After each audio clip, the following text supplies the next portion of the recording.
Hi, I'm Addison K. Witt, Poet Laureate of the Defense of Democracy and host of this podcast. The attack on America's public school system isn't slowing down, but neither are we.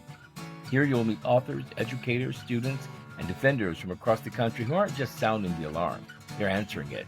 You'll be informed, you'll be moved, and if we've done our job right, you'll be ready to stand with us. This is the Defense of Democracy podcast. Let's get into it. Hello, today I am joined by Brandt Robinson, a congressional candidate and pro-democracy advocate who has built a strong public voice in defense of constitutional norms, civic participation, and accountable leadership. Brandt has been active both on the ground and in the digital arena using modern platforms to engage voters directly and challenge political complacency. Today, we're going to talk about what defending democracy actually means in this moment, what leadership requires now, and what kind of courage it takes to run for office in a time of institutional strain, dark money, gerrymandering, and ideological changes. Brandt, welcome to the Defense of Democracy podcast. I'm your host, Addison K. Witt. Thank you so much. I am just honored and so humble and grateful to be here with you. It really does feel like my entire life has really led to this moment. I'm proud of the fact that, I am my mother's son. I really do lead a very purposeful life. I'm right where I belong.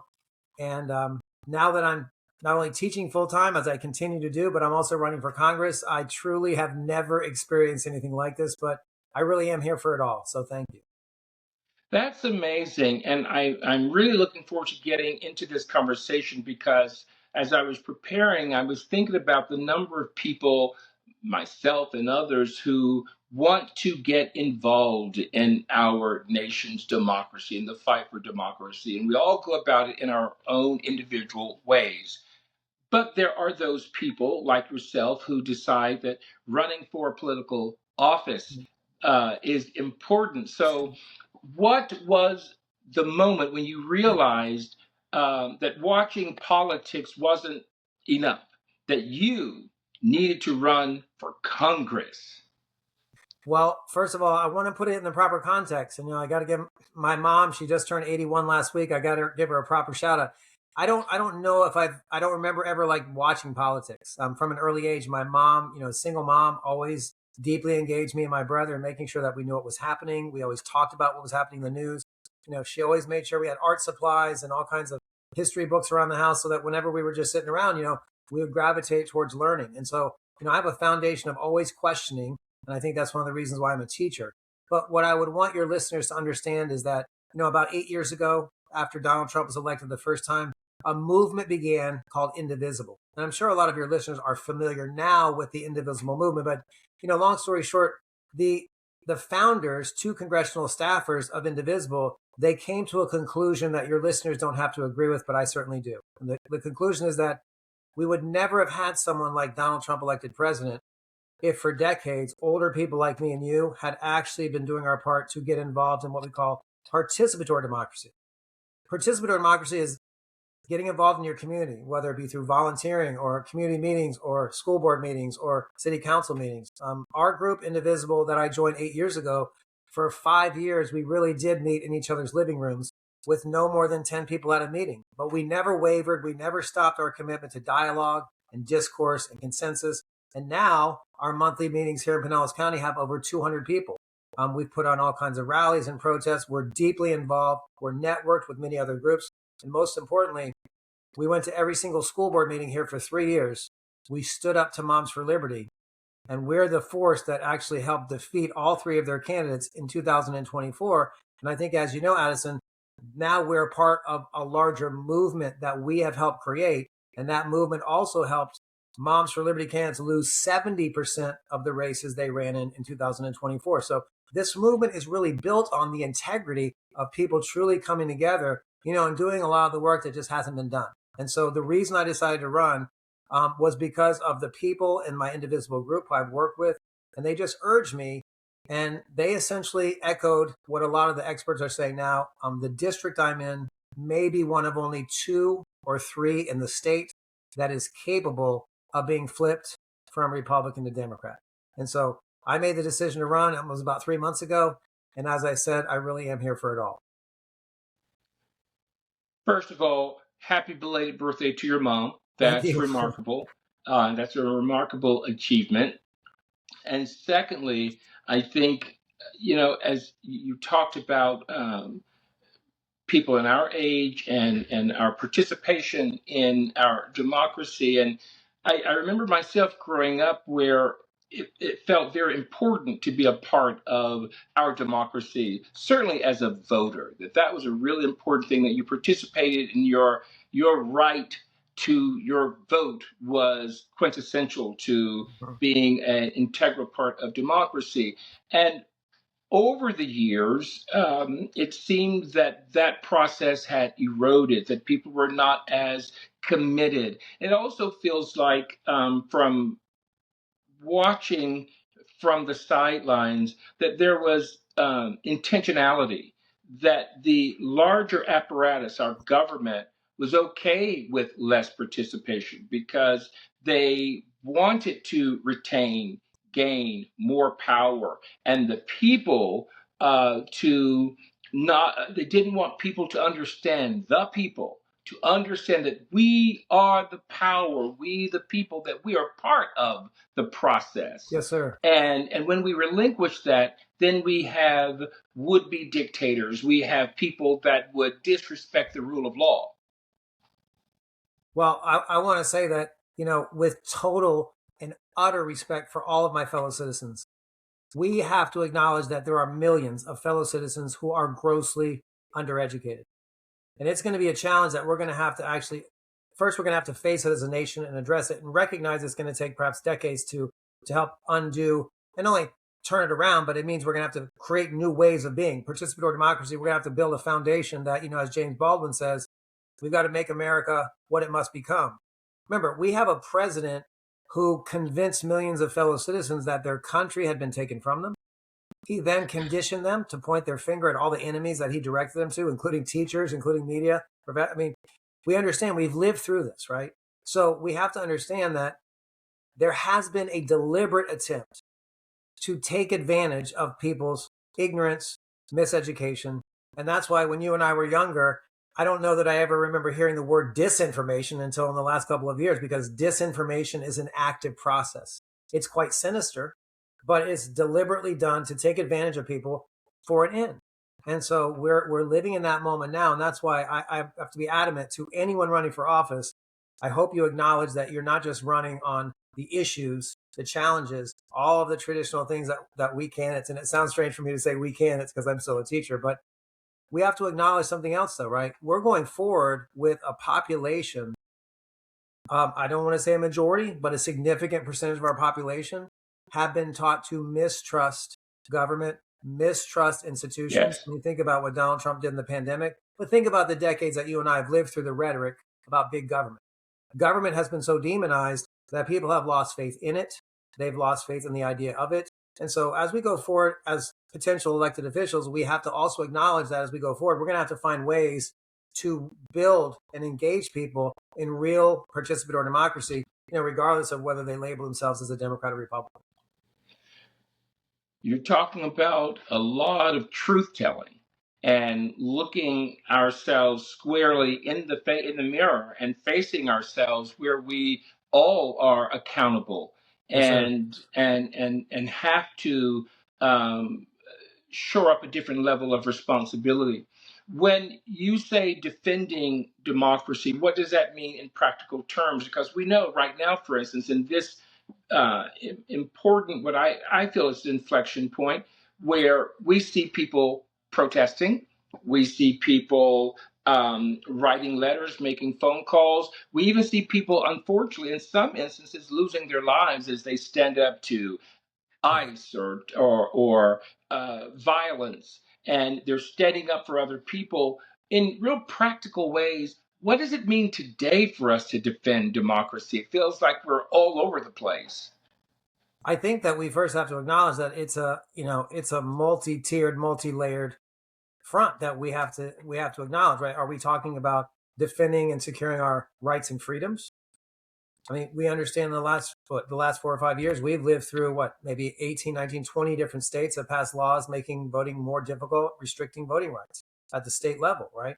So are we talking about defending democracy when it comes to the freedoms, the rights that we have? Are we talking about the actual flow of information in our country? Are we talking about that we have this First Amendment right, we have the right to free press, but we also have to make sure that we're modeling our respect for journalists, right? We're modeling our respect for the free flow of information, social media. So democracy needs to be defended on that front as well. And of course, I had also, written down that as I'm a public school teacher, I firmly believe that public schools are the foundation of not just our democracy, any healthy democracy. And so the degree to which we're actually investing in public schools, I mean, for example, almost half of all public school teachers, this is one of those devastating, consistent statistics over the last 2 decades. Almost half of all public school teachers don't make it to the end of their 5th year. And if this were Apple or Amazon and they lost half of their employees in the first 5 years, that would be a 5-alarm fire. That's been happening under our noses. Now, I've been involved in my teachers union for 25 years. It's always been a challenge to educate and engage the public about what's happening, even though in the 2022 NPR survey, where they asked parents and guardians across the country 3 questions. They said, do you support your children's public schools? Do you support their teachers? And do you support what's being taught? 75 to 80% said yes to all 3 questions. That means, and when I learned that in 2022, at the height of all the madness here in Florida, where I was being accused of being an indoctrinator and a groomer and someone who sexualized my students, when I heard the results of that survey, I said, you know what? Most parents and guardians, they respect us as educators because they know we're doing a lot more than just teaching them about the stuff that's in our curriculum guide. So I say all that because public schools are also the front lines in the defense of democracy. And I'm in a state where the charter schools in our state use taxpayer money, even though they're not held to the same standards as public schools. So if we're going to talk about defending democracy, we better decide whether it's about rights and freedoms, whether it's about the flow of information, whether it's about public schools. I would say take a deep breath. The fight is vast, but it's essential. You're one of and I've talked with a lot of people on this particular subject. I mean, the podcast is the defense of democracy, and you're one of the first people I've heard to literally break that question down into multi-faceted parts because it is so important. We talk a lot about book bans, for instance, and the public educational system, which we know that there is the desire to privatize that system, right? And so that's one area which is super important. But as you mentioned, there are so many others. And as you were talking, I was even thinking about even the way teachers are educated, because when they go to school, I have many of my friends in college became teachers. And there are those people who they had a desire to be a teacher their entire lives. There are other people who became teachers later in life, but were not at all prepared for the amount of interaction with parents, the behavior of students and young people, and how their behavior changes over time. And a lot of their frustration was because they have to address so many other areas in addition to the teaching, the educational part. Yes. Yeah. I mean, I could speak for hours about this, but I'll just give your listeners a simple synopsis. Florida, my state, my home state, I'm a Florida native. Florida is ground zero for the massive shift, the paradigm shift that's taken place across the country. Remember, standardized testing began here in Florida in the early 2000s. Standardized testing in Florida was an answer to a legitimate concern that we carried around for decades, what people might call the racial achievement gap. But the racial achievement gap is a reality, and as late as the early 2000s, a lot of the desegregation orders that were handed down in the early 1970s were beginning to expire, and school districts wanted a way to say, hey, okay, we've met these standards, but the fact is the racial achievement gap continued. So Republican governor here in Florida wanted to find a quick fix for that, because you and I know addressing the racial achievement gap is going to be addressing institutions that transcend schools. We're talking about poverty. We're talking about jobs. We're talking about all of the things that contribute to poverty. So long story short, their answer to the achievement gap was to demonize teachers, to demonize teachers' unions. And their answer was to go into standardized testing. teaching is an art and science. But if we standardize tests, what that means is there are hundreds of millions of dollars in contracts from private corporations like Pearson and other companies that make the tests, make the textbooks. They give their campaign, right? They give their campaign contributions to the elected officials. The elected officials give them the contracts, and pretty soon standardized testing becomes the norm in Florida. Then 5 years later, we evaluate teachers in part on the results of that. Then in 2011, all teachers are on annual contract. This has been a constant assault on public schools for the last 25 years. And I'm only grateful because I'm here in Florida and I'm in my teachers union, and we've learned how to fight very effectively, often with less, because we understand what's at stake. Right, right. Well, and I think that's the very basis of it, understanding what is at stake. When we look at our democracy as a whole, and we've seen the challenges on a daily basis, where would you say our democracy is still strongest, and where is it most fragile? I'm so proud of what our indivisible group has been able to accomplish here in Pinellas County. You know, people talk about red Florida, but where I live, we have people who have invested um, countless hours holding meetings and going to school board meetings, protest rallies. We've been part of a movement that's taken hold across the country. What I'm most encouraged about is that this movement is undeniably taken hold, and it's undeniably involving a lot more people that have come out for the first time, whether it be to rallies or protests, or whether it be to meetings. You might have heard of Erica Chenoweth. She did a famous TED Talk in 2013, but she talked about the people who might be called ambivalent. They're on the sidelines. They're disheartened. They're disillusioned. They might be feeling despair. I think we all have carried around a lot of that, right, in the last several years. But when they see people like you and me actually taking a stand or speaking eloquently and forcefully and, you know, without fear, then they take that step.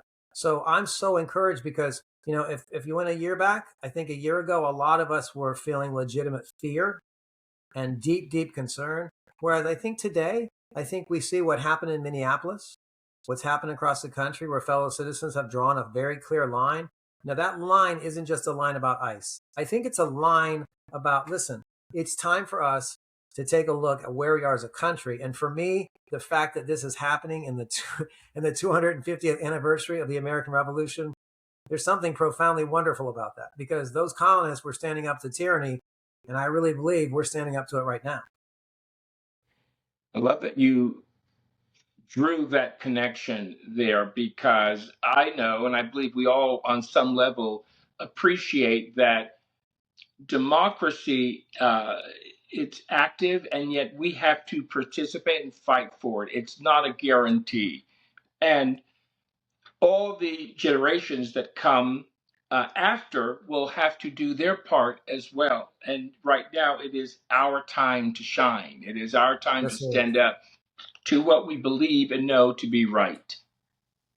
And Addison, I want to say, I'm sorry to interrupt, but I want to say, like, I think, you know, having only known you for a half an hour, but I feel like I can speak to a common appreciation you want to have for the ancestors. I think most of us would agree. Most of my heroes are people who, Ida B. Wells, Fannie Lou Hamer, right? Alice Paul. Most of my heroes are people who often were dealing with, you know, the ever-present threat of poverty, racial violence, right? I mean, That's right.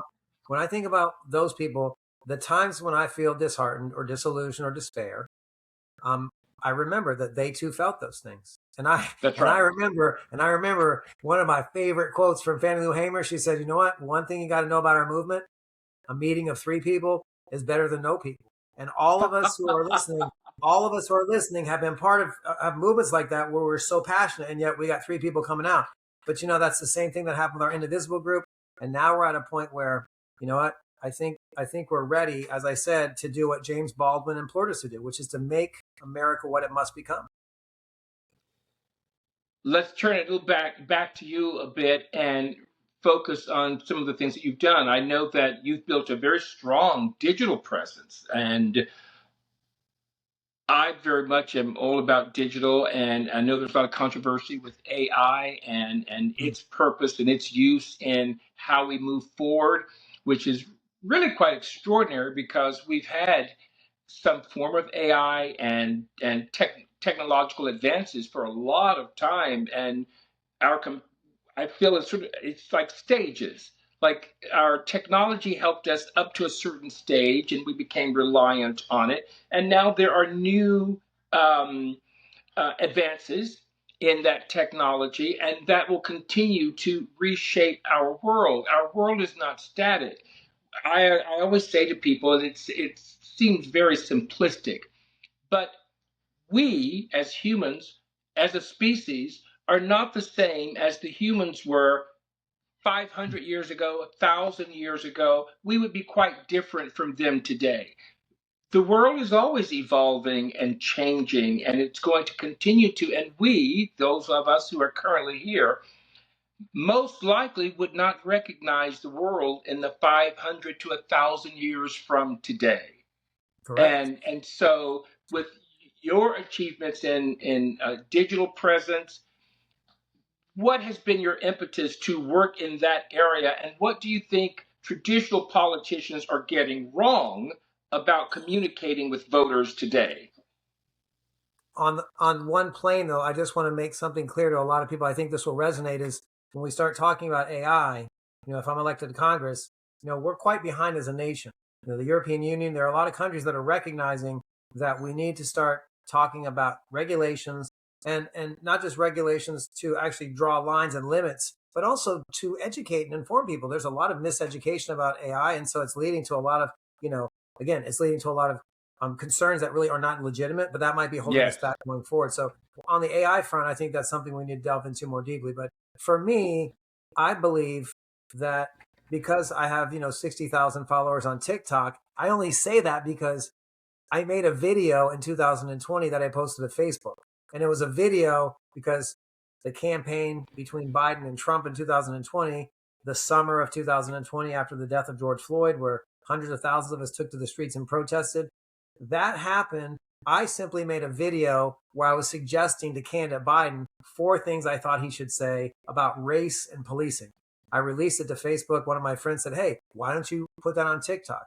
I probably had a little nervous tick because at that time, TikTok was the bane of my existence. My students kept using it in class, and it was one of those things. But I Oh, uploaded the yeah. video to TikTok, and I got 120,000 views. And so the next day, I thought, you know what? Maybe I should try this again as a tool. I released a video. Long story short, it's been 5.5 years. I've made over 2,000 videos. And I think what I've learned most about my social media presence is I always try my best to respond to every comment made. So I'm treating the people who engage with me the same way I might treat you if we were having a conversation in my classroom, or if we were coworkers, or even if it was just, the guy that I see at Publix on a regular basis. When I'm engaging in social media, I try my best to be as genuine and authentic in who I really am in that presence as well.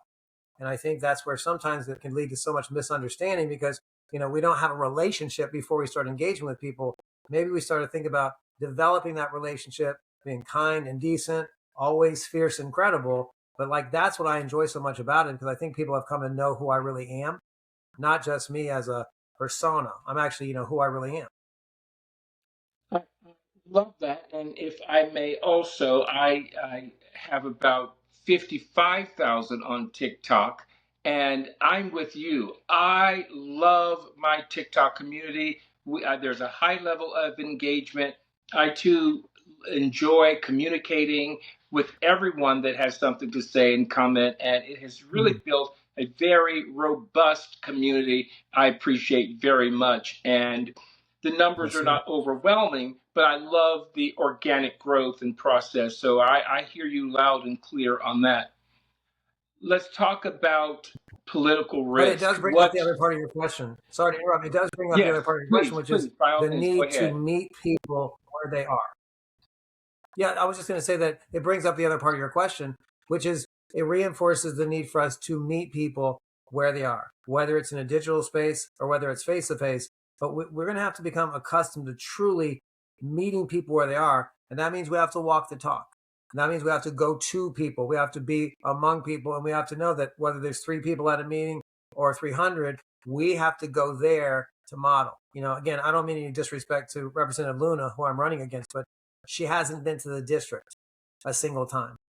In fact, the Indivisible group I've been a part of for all these years, 6 months ago, we held an empty chair town hall at a church in Pinellas Park here in Pinellas County. Her face was there. It was a cardboard cutout, but we had 400 people come. And so Wow. the need to actually be here, the need to model that you're here to listen is I think more important to people now than ever. I can't remember a time where I've ever seen citizens craving genuine, authentic human beings to stand up and run for office and who will sit down and talk with them and dignify them by actually sitting down and listening. And I love doing that because to me, that's the heart of building community and that's the heart of real democracy. I hear that so much in terms of the politician showing up, the candidates showing up. We want to see them. And when they don't, the voters do oftentimes hold it against them because you're absolutely right. Right now, people want that genuine connection. They want to be heard, they want to be listened to, and they want to feel that you're working together. Yes. And I want to say very briefly that one of the commitments we're making is that we will, if I'm elected, we will hold a town hall meeting every single month in the district. And knowing that people are working hard and that most people might not be able to come because they're trying to raise children, they're trying to pay for their first home, we are going to make sure that whatever feedback, whatever's discussed, whatever's decided at our town hall meetings, we have a way to make sure that we share that with all of our constituents so that over the first few months to a year, we'll actually have people experiencing something haven't experienced before. They're experiencing a trusted elected official who takes the time to listen to them. And in their minds, they'll always know, hey, I've got someone who's here. They're listening. I don't always agree with them, but I respect them because they're doing something that a lot of our elected officials are not doing. And I just want to thank Representative Ilhan Omar because she is the one who gave me that idea of a monthly town hall meeting. And I think that speaks to the engagement that you've been talking about, that we've been addressing, engaging with people, as well as the educational component, where people are continually coming out, engaging, learning, adapting, pivoting, and they're stronger in the community when they go back out, whether it's to their schools, their churches, and other parts of the community, where we as citizens form coalitions where we really work together because we believe that we're working on behalf of the democracy that we all believe in and stand up for. Yes, Let's sir. talk a little bit about risk. What political risks are you willing to take that others won't or are not taking at this time? I think, we mentioned earlier, I was discussing what has happened over the last 3 to 4 decades, the demonization of government, big government, morphing into the deep state. Of course, Donald Trump's attacks on our institutions during the pandemic. I think for me, it seems quite risky just to talk about government and calling on government to take action. I think because a lot of people are afraid to be labeled, because God forbid you actually say that you're in favor of taxes, much less that you believe government has a responsibility and can be effective, right? We've lived through this period of Doge where hundreds of thousands of our fellow citizens who are just hardworking citizens working for us, they've lost their jobs. In this effort to justify this idea of a deep state that doesn't exist, and yet the damage has been so harmful. So for me as a candidate, I am regularly talking about what we believe government should do. And I give a lot of examples. I often talk about, Franklin Roosevelt during the Great Depression, how he used the radio, he used fireside chats. And nobody can deny that the Great Depression was an imminent crisis in the country. But I think a lot of people believe we're in that crisis now.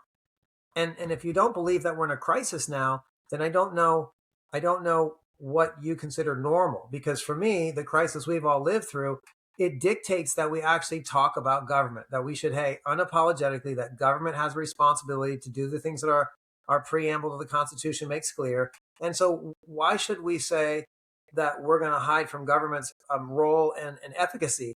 Why can't we say that we favor, for example, a nationwide affordable housing initiative, if only to be the person to actually acknowledge the problem on a national scale?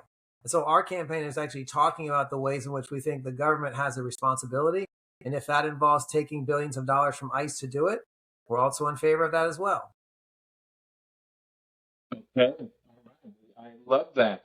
And it sounds like you have some very specific ideas, which I was saying earlier that so many of us would love to get involved and often think maybe I should run for an office. But what you're talking about and the kind of leadership you're talking about, you already have ideas. You're already looking at ways to pivot, to transform, to engage. And while I know the first 100 days isn't really a lot of time, but in our world, we gauge how well a candidate or a politician is doing by their first 100 days. If you are elected, what is one priority you would focus on in your first 100 days? I would focus on, and there's so many vital issues. So I don't want anyone to think that I'm saying this is more important per se.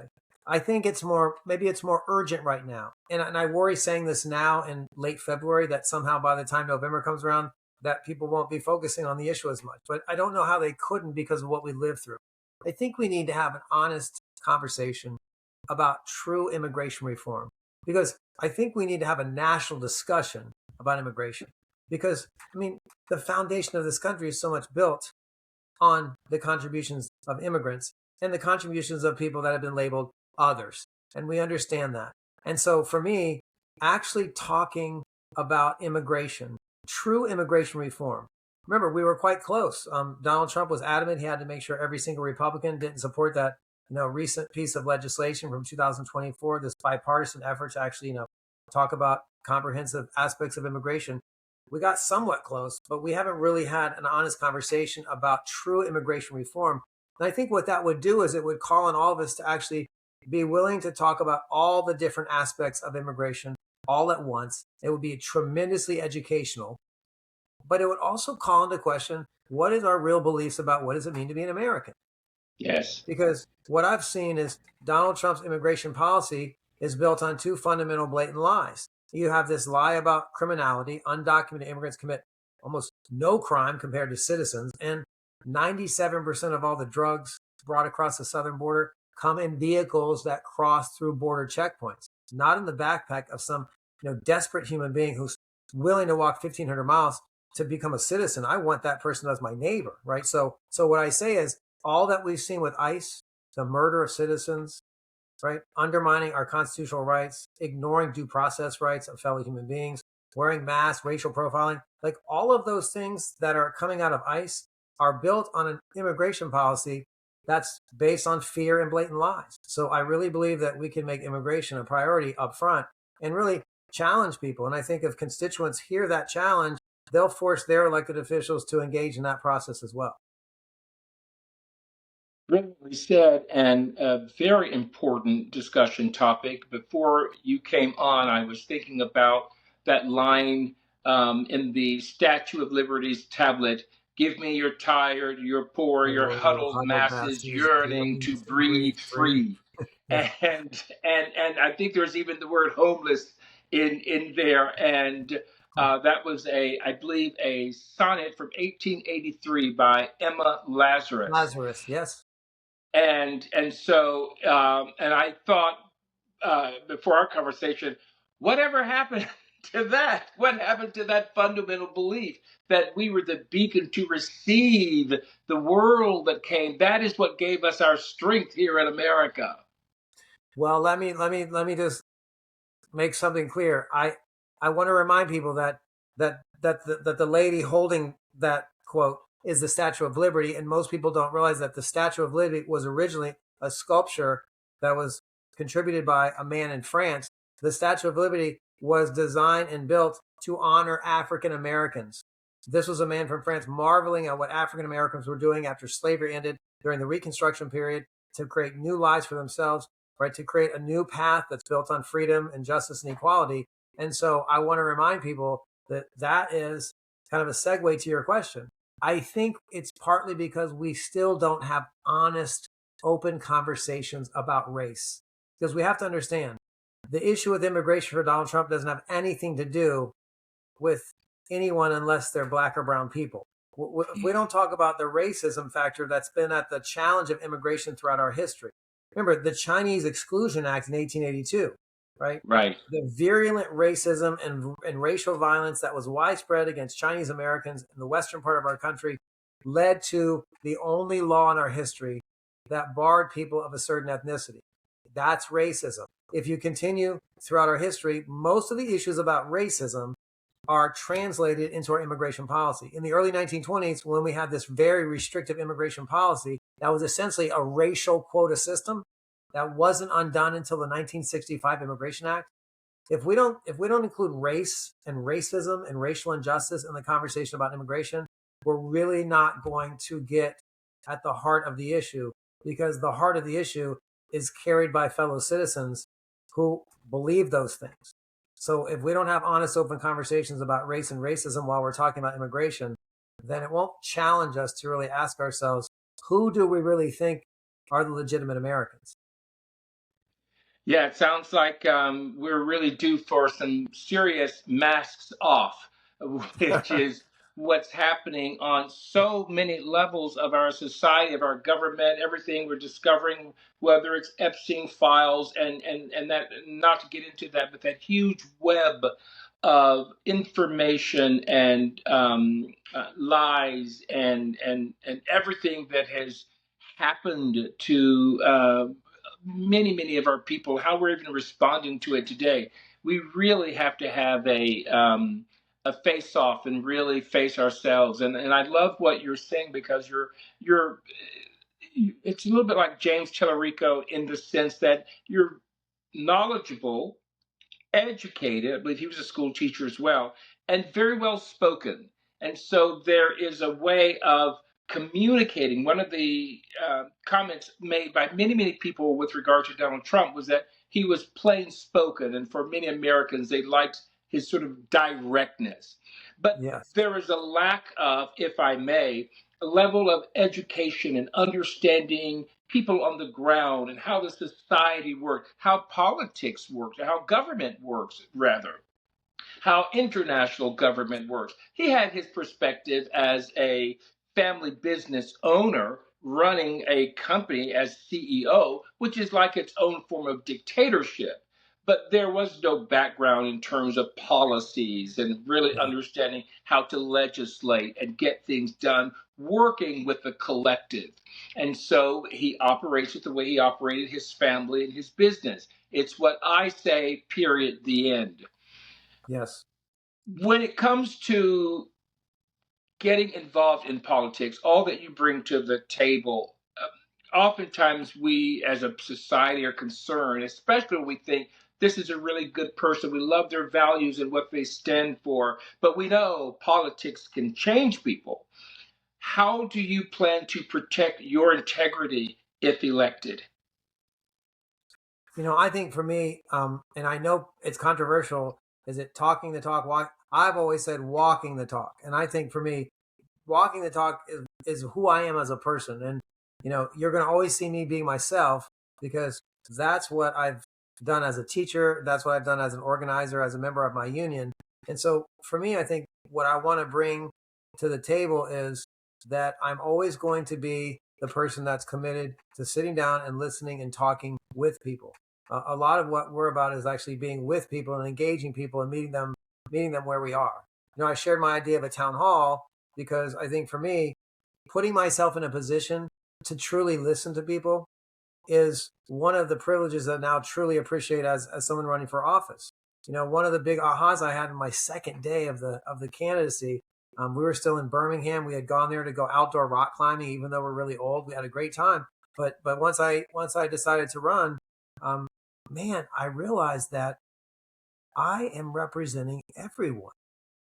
Like when I thought about that, I thought I'm putting myself in a position to represent all of these people, most of whom I'll never meet. But what an honor that is! Like what a privilege to carry that. And I think if we can have other people experience what it feels like to truly carry around not only their own burden, but the burden of others, and to do it with excitement and looking forward to it because you're actually working towards something, I think that that's going to ignite in people something that most of us don't really get a chance to experience very often. And I feel sad about that, but I feel also very excited because it's what I've been able to be a part of for the last 8 years in my indivisible group. and part of my teachers union, I feel privileged to have actually been given a window into kind of a way of being that I think we would all benefit from as fellow citizens, regardless of our political party. And one last question before we end our discussion. How can people support your campaign and stay engaged? I really appreciate you giving me the opportunity to share that. BrandtForCongress.com. Now, my name is Brandt. I've only ever met two other Brandts in my life with a D, but it's BrandtForCongress.com. And I want to remind your listeners that, again, a lot of the experts believe this might be one of the few districts in Florida that has the chance of being flipped from Republican to Democrat. And that means that this race has national attention. We understand that if we can retake control of the House, it will effectively neuter Donald Trump. And we understand. So we need to support each other across the country. When you go to BrandtForCongress.com, there's an opportunity to volunteer. Even if you don't live anywhere near our district, anywhere in the country, you can do volunteering from your home. But just as importantly, please consider a contribution. One of the things that's uncomfortable, I think, about both of us at our age is that we've lived through a lifetime of, money becoming more and more overwhelmingly necessary. We understand Citizens United. It's something that is outrageous, and yet it's why we will not accept any money other than money right from our fellow citizens. We're not accepting PAC money or anything else. So I would ask your listeners to both consider volunteering and to make a contribution. And with great gratitude, thank you. Thank you for your time, for the work that you are doing, your commitment to this fight, and to everyone listening. Thank you for being part of this ongoing work and these discussions about our democracy and how we stand up for it at this particular time. I'm Addison K. Witt, host of the Defense of Democracy podcast. It has been a pleasure, and I look forward to more discussions and supporting you along your journey. Thank you. Thank you so much. Let me introduce you to an organization called Defense of Democracy. We're a New York-based nonprofit with chapters across the United States. Our mission is to empower pro-democracy movements at a local level with the goal of protecting the Constitution and other foundational American documents. We have a coalition of like-minded organizations, including faith leaders, veterans, and students, and we work to promote democracy, stand up for inclusivity, and fight censorship and book bans in our libraries and education system. Well, for just $5 a month, about the price of one coffee-type beverage, you can support Defense of Democracy's mission, and you can make a difference in your local community and really in the entire nation. That's just $5 a month. I'm going to say that again. Not a day, not a week, $5 a month. One day out of 30, you can brew your coffee at home and stand up for the America that you know and love. So scan this QR code or visit defenseofdemocracy.org today. Put on a pot of coffee. We got work to do.